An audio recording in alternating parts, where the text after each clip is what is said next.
Assalamualaikum warahmatullahi wabarakatuh. Salam pencerahan. Pemirsa TVmu, kami kembali hadir di hadapan Anda dengan menyajikan sejumlah informasi cerdas dan mencerahkan. Yang diantaranya kali ini kami menyajikan informasi wafatnya Maestro Biola Indonesia Idris Sardi, serta kami lengkapi dengan analisis dari Direktur Indo Strategi Andar Nubowo. Baiklah pemirsa, saya Ihsan Marsa, inilah berita dan analisa selengkapnya.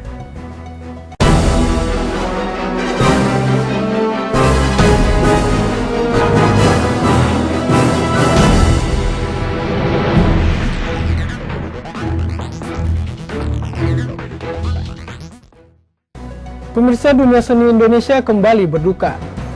Seorang maestro biola Indonesia, Idris Sardi, meninggal dunia di Rumah Sakit Melia Cibubur pada Senin pagi.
Selamat jalan Idris Sardi.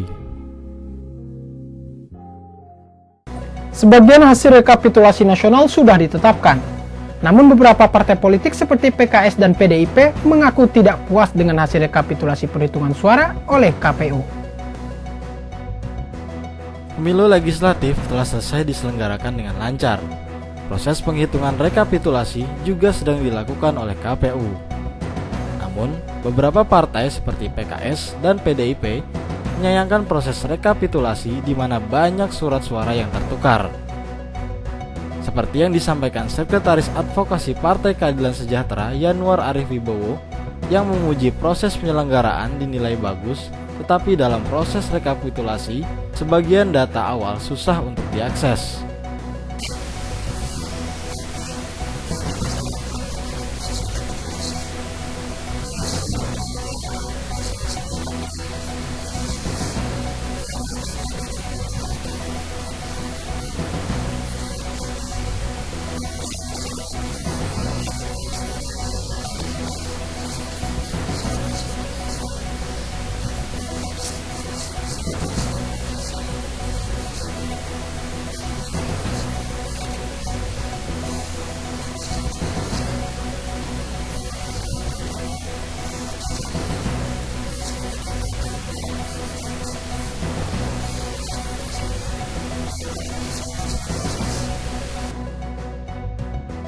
Seperti halnya dengan PKS, saksi dari Partai PDIP memiliki beberapa catatan mengenai rekapitulasi nasional ini. Seperti dikatakan oleh Sudiatmiko selaku perwakilan saksi dari Partai PDIP yang menyebutkan kesalahan-kesalahan mendasar yang dilakukan oleh KPU Provinsi.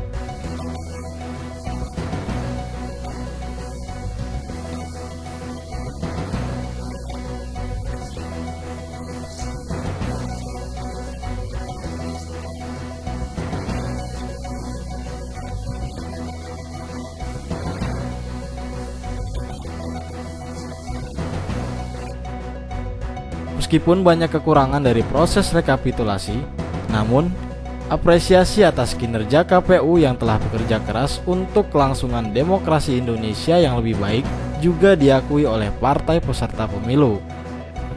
Rina Nurrohmah, Andri Rahmawan memberitakan dari Jakarta. Gagal menduduki kursi parlemen, caleg Partai Golkar, Nurul Arifin memaparkan indikasi kecurangan dalam pemilihan legislatif 9 April lalu. Berikut liputannya untuk Anda. Calon legislatif incumbent dari Partai Golkar Nurul Arifin menyampaikan kekecewaannya terkait penyelenggaraan pemilu legislatif yang dinilai tidak lebih baik dari pemilu-pemilu sebelumnya. Anggota Komisi 2 DPR ini juga menyayangkan penyelenggaraan pemilihan umum kali ini yang disinyalir syarat kecurangan. Bahkan KPU sebagai penyelenggara juga ditenggarai menjadi dalang kecurangan pemilu yang terjadi di tingkat daerah. Saat ditemui dalam obrolan pemilu di Senayan, Jakarta, Nurul Arifin memaparkan 10 catatan kritis terkait proses kecurangan yang terjadi pada daerah pemilihannya. Rekan-rekan, saya mencoba menulis ini. Jadi yang pertama, catatan kritis pemilu 2014. Yang pertama adalah tahap proses kecurangannya. Jadi tahap proses kecurangan itu yang pertama adalah berkolusi dengan penyelenggara pemilu. Berkolusi dengan penyelenggara pemilu. Yang kedua, memesan suara melalui tim dengan kontrak politik. Kemudian yang ketiga, jika tidak sesuai target maka sisa kontrak tidak dibayar dan atau harus dikembalikan. Yang keempat, form C6 yang diperjualbelikan sebagai daftar pemilih. Dan yang kelima, bom uang pada saat malam sebelum pencoblosan atau pada saat teman-teman saya menyebutnya pada saat sholat duha. Meskipun pelaksanaan banyak kecurangan, sebagai proses demokrasi kita harus siap menerima konsekuensi yang ditimbulkannya. Untuk itu, kita juga dituntut untuk terus membenahi sistem perpolitikan tanah air ke arah yang lebih baik. Ihsan Marsha dan Mas Agung Ramantio memberitakan dari Jakarta. Sebagian bukti fisik pemilu luar negeri belum diterima KPU. Meski rekapitulasi pemilu luar negeri telah usai, KPU masih menunggu bukti fisik dari beberapa negara untuk pencocokan data lebih lanjut. Rekapitulasi hasil penghitungan perolehan suara partai politik dan anggota DPR untuk 130 panitia pemilihan luar negeri atau PPLN dinyatakan sudah selesai meskipun dengan sejumlah catatan. Untuk itu, KPU akan melakukan proses pencocokan ulang dengan ajuan bukti fisik dari rekapitulasi pemilu luar negeri. Namun, hingga saat ini, kiriman bukti fisik formulir D1 dari 10 panitia pemilihan luar negeri masih juga belum sampai ke KPU. Seperti pernyataan Komisioner KPU Ferry Kurnia Rizkiansyah menyatakan bahwa keterlambatan dikarenakan proses pengiriman. Itu persoalan pengiriman ya, mungkin nanti kita juga konfirmasi ke bagian pengiriman seperti apa. Ya, jadi itu di luar kontrol kita lah. Ya kan kita informasikan ke partai, ke saksi partai gimana, setuju ini kita bacakan, setuju, oke. Nanti untuk membandingkan, maksudnya untuk membandingkan supaya itu tuh sama dengan ini gitu kan, secara ini nanti kita tindak lanjut. Berdasarkan pemantauan KPU, proses rekapitulasi pemilu luar negeri jauh lebih cepat tahun 2014 ini jika dibandingkan pemilu 2009 lalu. Hal ini patut disyukuri sebagai salah satu kemajuan kinerja KPU. Rina Nurrohmah, Andri Rahmawan memberitakan dari Jakarta. Pembicaraan koalisi terus dilakukan berbagai partai politik, terkecuali Partai Gerindra. Partai yang dikabarkan gagal koalisi dengan P3 tersebut hingga saat ini masih tutup mulut perihal kepastian koalisi. Tiga besar partai politik yang memiliki suara terbaik hingga kini sudah melakukan lobby-lobby dengan partai politik nasional termasuk partai Islam. Seperti halnya Partai Gerindra yang memproklamirkan berkoalisi dengan Partai Persatuan Pembangunan, nyatanya saat ini jelas gagal. Mengenai koalisi, Prabowo Subianto, capres Partai Gerindra, belum berani buka mulut. Menurutnya, sekarang ini masih terus melakukan komunikasi dengan partai yang dianggap misi dan visinya yang sama. Sebab hal itu merupakan masalah penting untuk bangsa dan negara. Saat ini, partainya masih mencari titik-titik kesamaan serta kerjasama ke depan dengan memprioritaskan pembangun. Kalau sudah final, maka koalisi akan segera diberitahukan secepatnya. Kita komunikasi terus, ya ini kan masalah yang masalah yang penting bagi bangsa. Jadi kita terus komunikasi dengan banyak pihak, kita cari titik-titik persamaan, kita cari modus kerjasamanya bagaimana ke depan, platform apa, ya prioritas pembangunan apa. Kalau sudah hal-hal semacam itu sudah mantap, saya kira akan ada hasil. Tapi sudah ada gambaran, ini kan 3 minggu menjelang 3 minggu lagi nih Pak, sudah ada gambaran. 3 minggu masih lama. Kita cari yang terbaik untuk negara dan bangsa, ya, benar-benar kita lagi cari modus yang terbaik. Gerindra terus berkomunikasi dengan semua partai yang dianggap mau berkoalisi. Pada intinya, Gerindra sedang mencari yang bisa diajak kerjasama untuk membangun bangsa dan negara yang lebih baik. Jadi Musoni memberitakan dari Jakarta.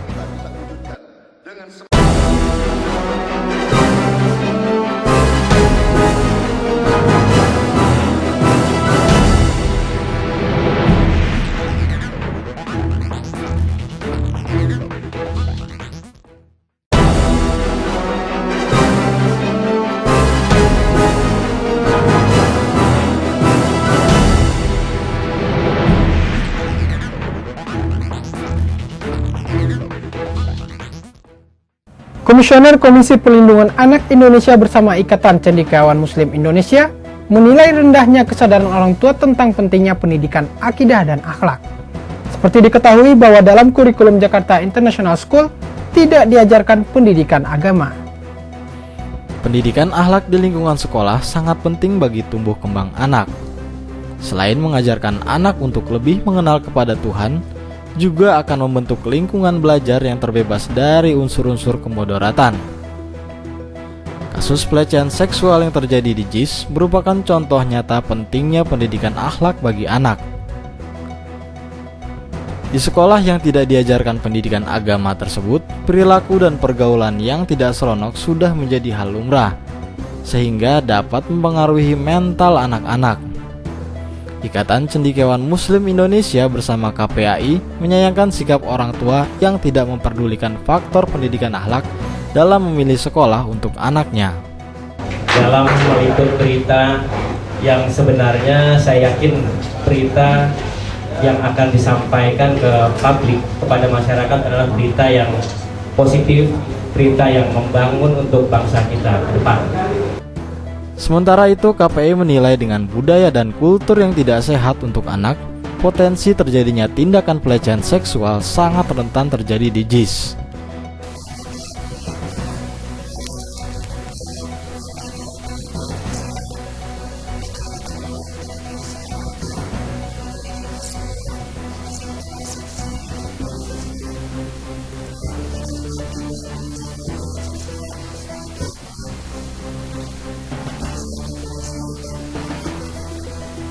Anak-anak adalah generasi penerus.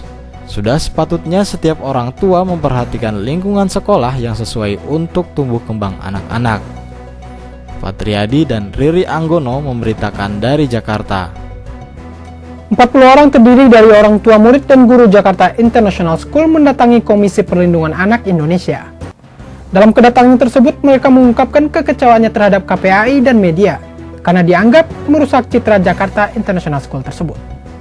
Menanggapi maraknya pemberitaan kasus pelecehan seksual yang terjadi di JIS, pada Senin sore kemarin 50 orang yang mengatasnamakan Koalisi Orang Tua Murid JIS mendatangi kantor Komisi Perlindungan Anak Indonesia di Jakarta.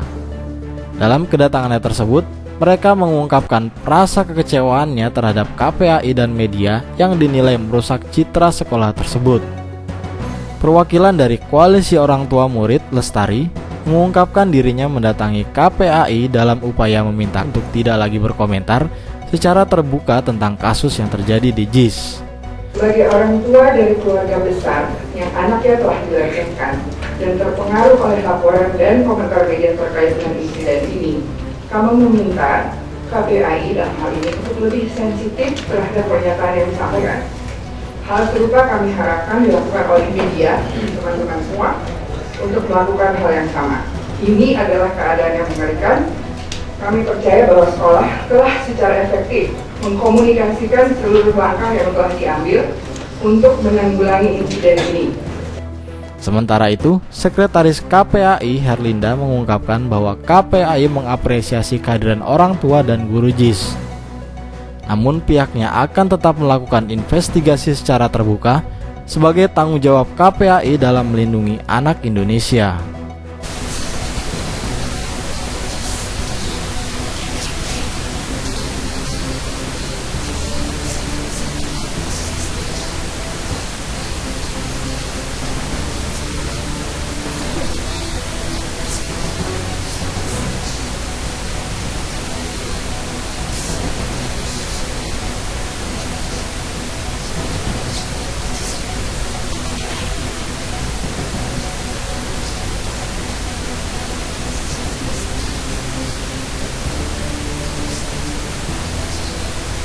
Sebagai lembaga negara yang dibentuk khusus untuk melindungi anak-anak, KPAI memiliki tanggung jawab untuk menuntaskan masalah tersebut meskipun mendapat tekanan dari berbagai pihak.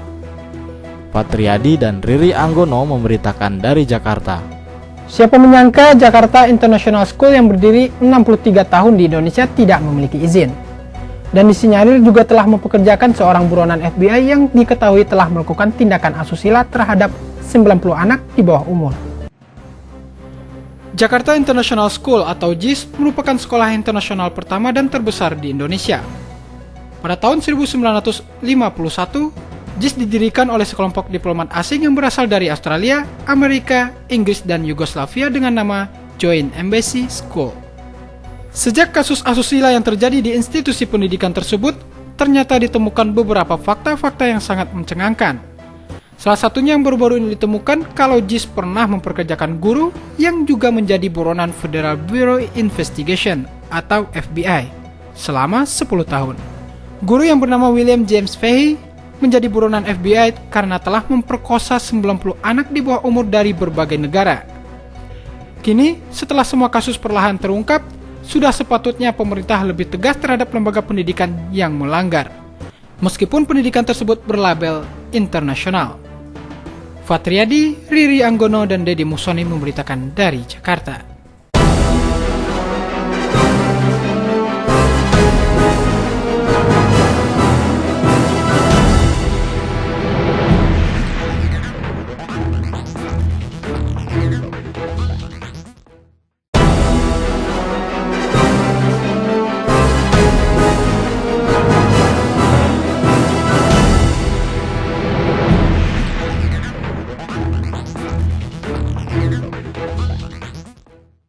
Pemirsa, terima kasih Anda masih bersama kami dalam berita dan analisa.